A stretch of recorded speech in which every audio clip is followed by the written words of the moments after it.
BTS জিন, তার পুরো নাম কিম সিওক জিন। বিটিএস টিমের এমন একজন মেম্বার যে কিনা তাদের লক্ষ লক্ষ প্রজাপতি ও তার বাকি 6 ফুলকে একটাই কথা বলেছিল যে কোনোদিনও যদি আমি তোমাদের মাঝে না থাকি তাহলে আমাকে তোমরা ভুলে যেও না।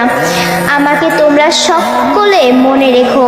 যদি কোনো কারণে আমি আর্মিদের সময় দিতে না পারি বা কোনো কাজের জন্য